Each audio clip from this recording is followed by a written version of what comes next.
how do we respond to a world that really looks like it's not only, post-Christian, but post-Christian? And what opportunities does that raise for us as believers? Yeah, it's a great question. I mean, I think the first thing, I think we don't panic. I think we don't freak out. I don't think what's happening. One thing I often reassure Americans, maybe it's not reassuring, is that I just say I think that the change, the leaving institutional Christianity behind that has taken 80 years in Europe has taken about 8 years in America.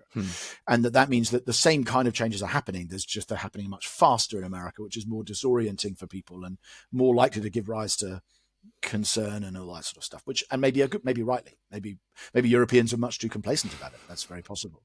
But I think we don't need to panic. And I think the very tensions you just reflected reveal that it's not as simple as simply moving beyond Christianity and no one really needs it anymore. Because as soon as the values of Western society are genuinely threatened, say in the years immediately after 9/11, you realize how, quote, Christian, at least in certain respects, a lot of Western people who don't believe in God at all still are. They don't want the values to be those of radical Islam, and they feel quite passionate about them. They wouldn't frame them as Christian values. They'd say they are secular values. But actually, if you see the origin of values of human rights and equality, all those things, they're not found in nature. They're found in Christianity, which is why people today believe in them, and hence the self-evident truths.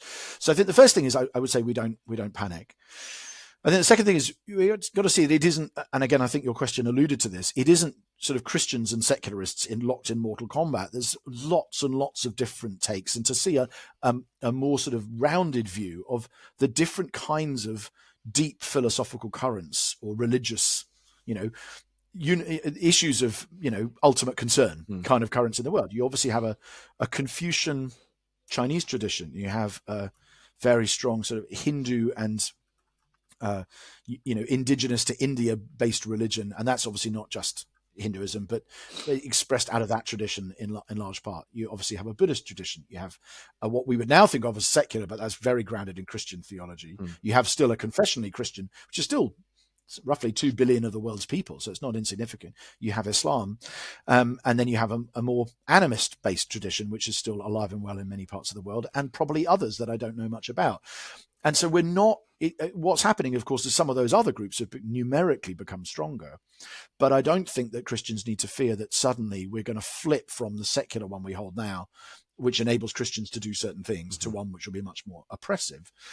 But I also think it can give us cause for a certain amount of gratitude, because a little bit, you say, if we're going to be under under a regime, let's say there's those 8, I think I'd mentioned 8. Let's say we as Christians are going to be under a regime run by one of the other 7. Which one would you choose? And I think the answer is you probably choose secular, because it's the most Christian in its outlook on all sorts of moral questions, even though there'll be some where it definitely isn't. And also because it's one that self-consciously needs to make space for Christian worship to be allowed.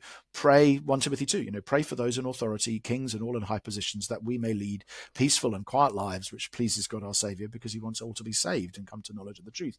And actually, in most senses, secular democracies do enable that far more than they would if we were under, to take Sharia law, or under the Chinese Communist Party. So I think there's a lot to be said for it.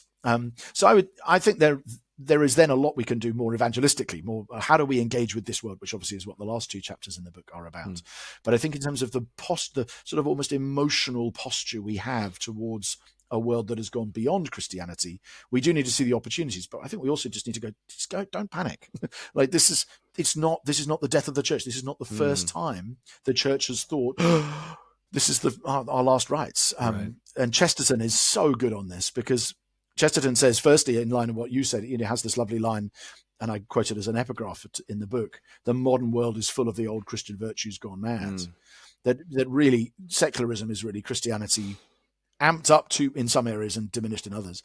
And he also has this lovely thing about the 5 times the faith died. He said in all these 5 times, it looked like the faith had gone to the dogs, but in each case it turned out it was the dog that died. And I think that's how we should probably see this cultural moment as well. So yeah, maybe read Chesterton as a shorter version of that answer.